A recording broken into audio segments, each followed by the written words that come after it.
Greetings, welcome back to the Home Slice. Got another test lined up today on our 40mm Manila rope, our friend Andy, so he is named. And we have the Petrified Fish, I forget the model number, some 12C27 Sandvik steel coming at you. One of the most beautiful detents and actions in a knife that I've ever experienced, especially considering it's 27 bucks or something like that. Anyway, I've had a really difficult time deburring this guy. As I've gone along more, I just realized that different steels behave in fairly different ways, and I can get really good at sharpening a certain kind of steel and really struggle with another, or even heat treatment differences. So I'm not sure what's going on here, but I've had such a difficult time with this guy getting the burr to pop off. Now, I've kind of gone on a researching binge because of this and looked up different prominent YouTubers or researchers and seeing what is their recommended method for getting a stubborn burr to pop off. And so I've sort of amassed a list, and I think probably next test I will just go through with the best machine and try every single one of those methods in an effort to see if there's something or other that's more effective in getting a steel like this, whether it's a little bit softer or whether in 12C27 the ductility is just really high and I'm just not used to that, but seeing if we can identify an effective burr removal method. Now, before we jump into that, I figured it would be interesting because I've put a dual grit edge on this, so coarse on one side, fine on the other, and I'm wondering if having the combination of the coarse stone on one side and the fine stone on the other does a better job of getting the really damaged metal to detach, and maybe you end up with a more functional edge, because the fine edge that I got on this was really difficult to cut the rope with.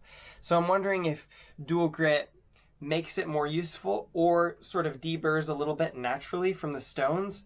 And I figured before we go crazy trying to get the burr to pop off of there, it would be interesting to test with the same sort of amount of work and the same sort of methods trying to get the burr to come off mostly on the stone, whether dual grit actually yields a better edge, because I think that's valuable for people. If people buy a $27 knife, it's not likely that they necessarily are going to spend $270 on strops and equipment and stuff like that.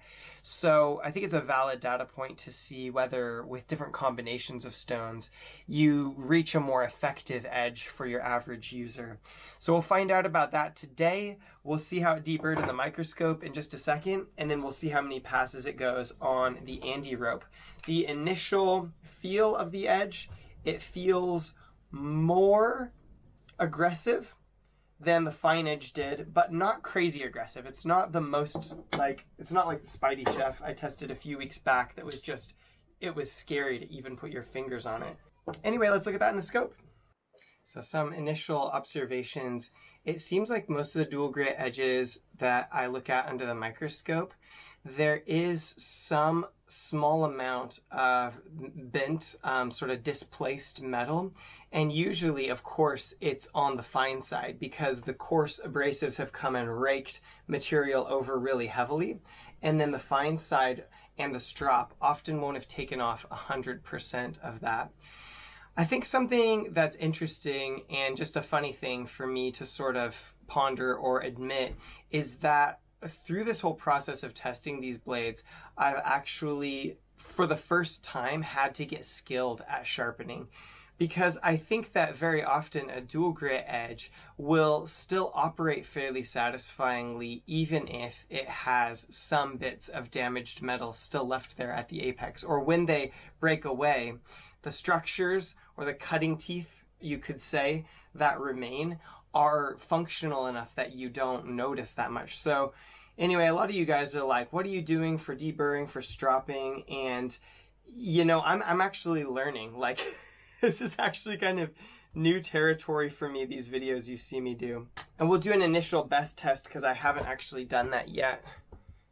This test got delayed somewhat because my parents came to visit me in New Zealand, and so that's a really great thing, but I forgot to put the edge through the best machine.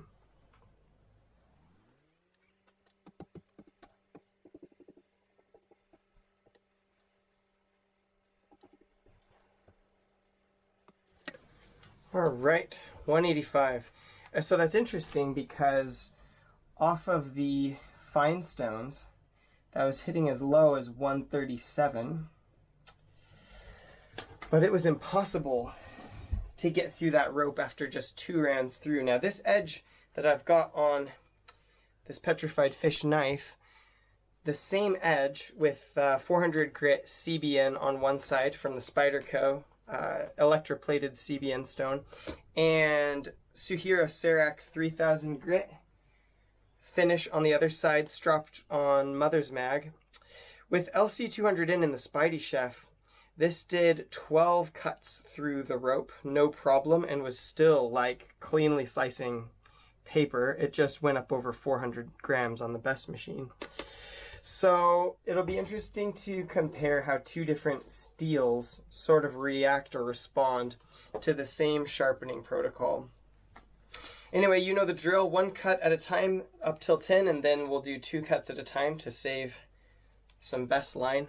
Here we go.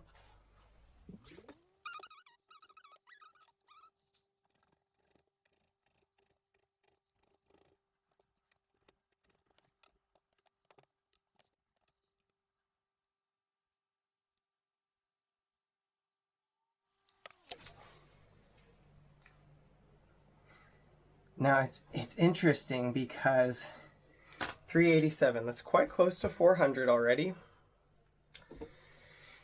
And that's quite close to the 396, which was the first reading when I did the fine edge. But it would be hard to describe to you how much easier this is. So there's still some damaged metal. Like we still have, I would be comfortable saying, I think we still have some sort of deburring problems. But the difference in aggression between that fine edge and this dual grit edge are pretty astounding. It's so much easier to get through this rope on this dual grit edge. But anyway, we'll see how we go.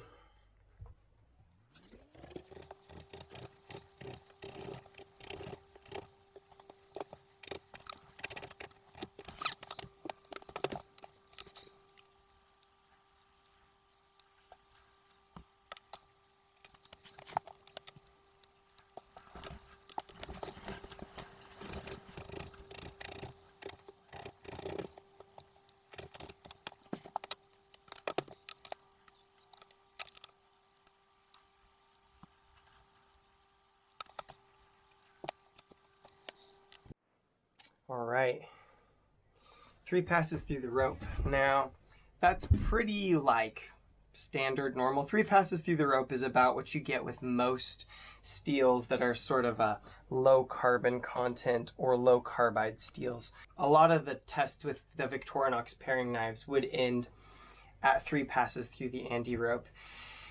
Now, the increase in comfort or ease of cutting is tremendous. Like that was so much easier and less painful on my hand than the fine edge. I also think that in the microscope you can see this like variation and texturing along the edge that creates these spots where cuts can be initiated on something like that has fibers like a rope a lot easier. I don't think this is the best performance that we can get out of 12C27 or even out of like soft 12C27. I think I'm going to go ahead and do an episode or 2 of deburring work to see if we can get the best number lower on this. But what I do think is happening is that the texturing of the edge overcomes some of the disadvantages of not being able to fully deburr that I had with the fine stones. Even perhaps including that if there's a little bit of a foil burr in a dual grit edge, maybe it's more likely to break off and leave a sort of like hard-edged cutting structure that provides you with a working edge, where in a fine edge you remove a lot of the damaged metal, but you've still sometimes got this little foil at the edge, which if it bends over and you're trying to cut on a Free Willy fin, you know, then that's a completely rounded surface. I don't know, that's like just a theory off the top of my head. I have no idea why it's so much easier, other than the way that the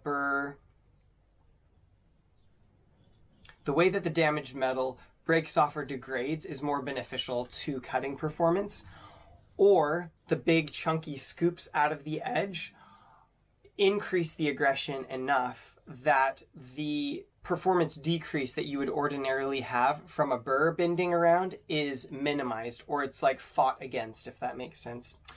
Anyway, this was quite hard to cut paper with after the fine edge test. I haven't tried to cut paper with it yet after the dual grit test, but let's see. Yeah, that is just still such a working edge. I wonder if even like when you're deburring, it's like